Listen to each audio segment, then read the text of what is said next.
হুমকির মুখে যুক্তরাষ্ট্রের সঙ্গে আলোচনার প্রত্যাখ্যান ইরানের। জব্দ করা জাহাজ ফেরত না দিলে পাল্টা ব্যবস্থার হুঁশিয়ারি। চুক্তি না হলে ফের হামলার হুমকি ট্রাম্পের। জেডি ভ্যান্সের পাকিস্তান সফর নিয়ে ট্রাম্পের কূটকৌশল। ওয়াশিংটনে থাকলেও ইসলামাবাদে যাওয়ার তথ্য প্রচার। যুদ্ধের বিরুদ্ধে সাবেক মার্কিন সেনাদের বিক্ষোভে ধরপাকড়। যুদ্ধবিরতি কার্যকরের পরও লেবাননে ইসরায়েলের বিমান হামলা। ধ্বংস বহু ঘরবাড়ি। দখলদার বাহিনীর গুলিতে 2 কর্মী নিহতের জেরে গাজায় কার্যক্রম স্থগিত ইউনিসেফের। রাশিয়ার তুয়াবসে বন্দরে ইউক্রেনের ড্রোন হামলায় নিহত বেশ কয়েকজন। তেল শোধনাগারেও আক্রমণের দাবি। কিয়েভ সহ একাধিক অঞ্চলে রুশ ক্ষেপণাস্ত্রের পাল্টা আঘাত। এবং ভারতের পশ্চিমবঙ্গের প্রথম দফার বিধানসভা নির্বাচনের প্রচারণা শেষ হচ্ছে আজ। ভোটারদের কাছে টানার চেষ্টায় প্রার্থীরা। তৃণমূল বিজেপির পাল্টাপাল্টি অভিযোগ। ইরান ইস্যুতে শান্তি আলোচনায় অংশ নিতে স্থানীয় সময় মঙ্গলবার পাকিস্তানে যাবেন মার্কিন ভাইস প্রেসিডেন্ট জেডি ভ্যান্সের নেতৃত্বাধীন প্রতিনিধি দল। একাধিক সূত্রের বরাতে এমনটাই জানিয়েছে কয়েকটি মার্কিন গণমাধ্যম। তবে হুমকির মুখে আলোচনায় যেতে রাজি নয় ইরান। এদিকে চুক্তি না হলে যুদ্ধ পুনরায় শুরু হতে পারে বলে আবারও ইঙ্গিত দিয়েছেন ডোনাল্ড ট্রাম্প। এমন পরিস্থিতিতে ট্রাম্পের জনসম্মুখে সংযত ভাষা ব্যবহারের আহ্বান জানিয়েছে পাকিস্তান। যুদ্ধবিরতির মধ্যে চলতি মাসের 11 এপ্রিল পাকিস্তানের ইসলামাবাদে সেরেনা হোটেলে ইরান ও যুক্তরাষ্ট্রের মধ্যে প্রথম দফার উচ্চ পর্যায়ের শান্তি আলোচনা হয়। তবে সেটি কোনো সিদ্ধান্ত ছাড়াই শেষ হয়। দ্বিতীয় দফার সংলাপের জন্য প্রতিনিধি দল ইসলামাবাদের পথে। মার্কিন প্রেসিডেন্ট ডোনাল্ড ট্রাম্পের এমন বক্তব্যের পর রয়টার্স জানায় ভাইস প্রেসিডেন্ট জেডি ভ্যান্সের নেতৃত্বাধীন দলটি এখনও যুক্তরাষ্ট্রেই অবস্থান করছেন। তবে একাধিক সূত্রের বরাতে বিভিন্ন গণমাধ্যম বলছে আলোচনায় অংশ নিতে স্থানীয় সময় মঙ্গলবার ইসলামাবাদে যাচ্ছেন ভ্যান্স।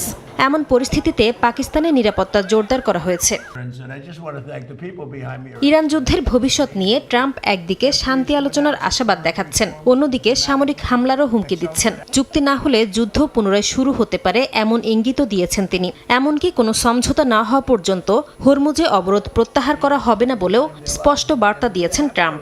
ট্রুথ সোশ্যালে এক পোস্টে সংবাদ পরিবেশনের ধরন নিয়ে সিএনএন সহ বেশ কিছু সংবাদপত্রের সমালোচনা করেন তিনি। দাবি করেন গণমাধ্যমগুলো মার্কিন বাহিনীর সামরিক সাফল্য তুলে ধরতে ব্যর্থ হচ্ছে। অন্যদিকে হুমকির মুখে ওয়াশিংটনের সঙ্গে তেহরান কোনো আলোচনায় যেতে রাজি নয় বলে সাফ জানিয়েছেন ইরানের পার্লামেন্টের স্পিকার বাঘের গালিবাফ। জানান আবার যুদ্ধ শুরু হলে প্রতিপক্ষের বিরুদ্ধে নতুন নতুন কৌশল দেখাতে প্রস্তুত তারা। এমন পরিস্থিতিতে ট্রাম্পকে জনসমক্ষে সংযত ভাষা ব্যবহারের আহ্বান জানিয়েছে মধ্যস্থতাকারী পাকিস্তান। দ্বিতীয় দফা আলোচনা সফল করতে উভয় পক্ষকে শান্ত রাখতেই দেশটির এমন আহ্বান। যুদ্ধবিরতির সময়সীমা শেষ হওয়ার আগে যে কোনো সমঝোতার জন্য জোর প্রচেষ্টা চালাচ্ছে শাহবাজ সরকার।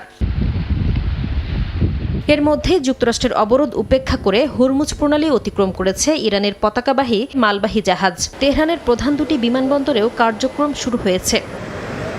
ভবনের ক্যানন হাউস অফিস বিল্ডিংয়ে ইরান যুদ্ধবিরোধী বিক্ষোভে অংশ নেন সাবেক সেনা সদস্যরা। অ্যাবাউট ফেস নামের একটি সংগঠনের ব্যানারে আয়োজিত এই বিক্ষোভে স্থায়ীভাবে ইরান যুদ্ধবন্ধের দাবি জানান তারা। বিক্ষোভকারীদের মতে যুদ্ধ বন্ধের ক্ষমতা কংগ্রেসের হাতেই রয়েছে, কিন্তু তারা কার্যকর কোনো উদ্যোগ নিচ্ছে না।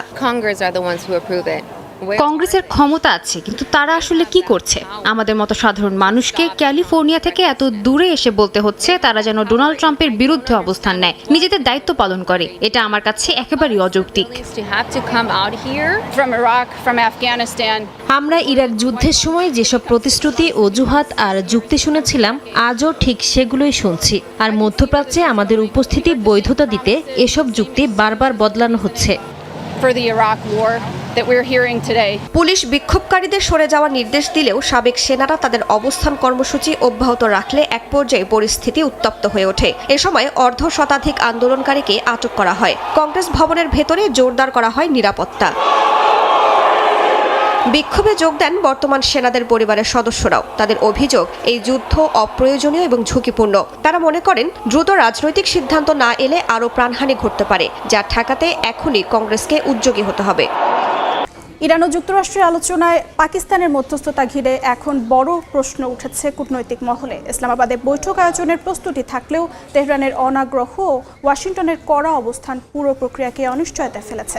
এর মাঝেই পাকিস্তানের নিরপেক্ষতা ও কার্যকারিতা নিয়ে সন্দেহ আরও বাড়ছে। তাই শান্তি উদ্যোগ এখন আস্থার সংকটে পড়েছে।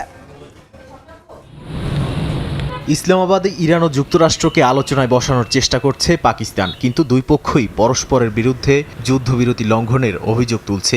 এই পরিস্থিতিতে মধ্যস্থতাকারী হিসেবে পাকিস্তানের নিরপেক্ষতা নিয়ে কূটনৈতিক মহলে প্রশ্ন উঠতে শুরু করেছে। বিশ্লেষকদের মতে দুই পক্ষই যখন একে অপরের উপর আস্থা রাখতে পারছেন না, তখন তৃতীয় পক্ষ হিসেবে পাকিস্তানের সক্ষমতা নিয়েও সন্দেহ তৈরি হওয়া স্বাভাবিক। কিছু পর্যবেক্ষক মনে করছেন পাকিস্তান এই মধ্যস্থতার মাধ্যমে আঞ্চলিক কূটনীতিতে নিজেদের অবস্থান শক্ত করার চেষ্টা করছে। তবে সমালোচকদের মতে এটি বাস্তবসম্মত শান্তি উদ্যোগের চেয়ে রাজনৈতিক প্রভাব বিস্তারের কৌশলও হতে পারে। এই দ্বৈত ধারণা পাকিস্তানের ভূমিকা নিয়ে আরও বিভ্রান্তি তৈরি করছে। যুক্তরাষ্ট্র ও ইরান উভয়ই একে অপরকে বিশ্বাস করতে রাজি নয়। তারা একে অপরের বিরুদ্ধে সামরিক ও অর্থনৈতিক চাপ অব্যাহত রেখেছে। এই অবস্থায় পাকিস্তানকে মধ্যস্থতাকারী হিসেবে গ্রহণ করা হলেও বাস্তবে দুই পক্ষই ইসলামাবাদের উদ্যোগকে কতটা গুরুত্ব দেবে তা নিয়ে সন্দেহ রয়েছে। এ কারণে আলোচনা শুরুর আগেই আস্থার ভিত্তি দুর্বল হয়ে পড়ছে। ইরানের আলোচনায় না আসার ইঙ্গিত এবং যুক্তরাষ্ট্রের কঠোর অবস্থানে পুরো প্রক্রিয়া অনিশ্চয়তায় পড়েছে। পাকিস্তানের উদ্যোগ যদি ব্যর্থ হয়, তাহলে আঞ্চলিক কূটনীতিতে তাদের মধ্যস্থতাকারীর ভূমিকা আরও প্রশ্নবিদ্ধ হতে পারে। এখন মূল প্রশ্ন হলো, এই উদ্যোগ কি সত্যিকারের শান্তির পথ খুলবে, নাকি কেবল নতুন কূটনৈতিক অচলাবস্থা তৈরি করবে? নাদিম মারজান, সময় সংবাদ। ইরান যুদ্ধে পাল্টে গেছে যুক্তরাষ্ট্র ইউরোপ সমীকরণ। দ্বিতীয় বিশ্বযুদ্ধ পরবর্তী নিরাপত্তা কাঠামোতে যে ভারসাম্য তৈরি হয়েছিল তা ধীরে ধীরে বদলে যাচ্ছে। বিশ্লেষকরা বলছেন, যুক্তরাষ্ট্র নিজেই নানা কৌশলগত চাপের মুখে রয়েছে, আর এই পরিবর্তনের সুযোগ নিচ্ছে ইউরোপীয় শক্তিগুলো। মানছে না ওয়াশিংটন নীতি। যদিও অর্থনীতি ও প্রযুক্তিতে যুক্তরাষ্ট্রের ওপর নির্ভরতা এখনও ইউরোপের বড় সীমাবদ্ধতা বলেই মনে করা হচ্ছে।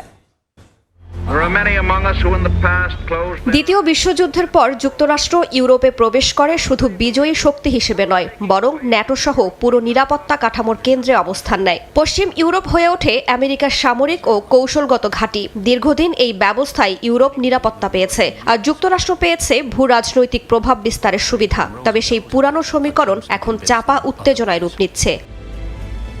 রুশ সংবাদ মাধ্যম আরটির বিশ্লেষণ বলছে, সাম্প্রতিক সময়ে পশ্চিম ইউরোপ আর আগের মতো ওয়াশিংটনের নীতি অনুসরণ করছে না। ব্রিটেনের নৌ অবরোধে না যাওয়ার সিদ্ধান্তকে এই পরিবর্তনের বড় উদাহরণ হিসেবে দেখা হচ্ছে। বিশেষ করে ইরান ও হরমুজ প্রণালীর মতো স্পর্শকাতর ইস্যুতে ইউরোপ এখন বেশি সতর্ক অবস্থান নিচ্ছে, যা ট্রান্স আটলান্টিক ঐক্য নিয়ে নতুন প্রশ্ন তুলছে।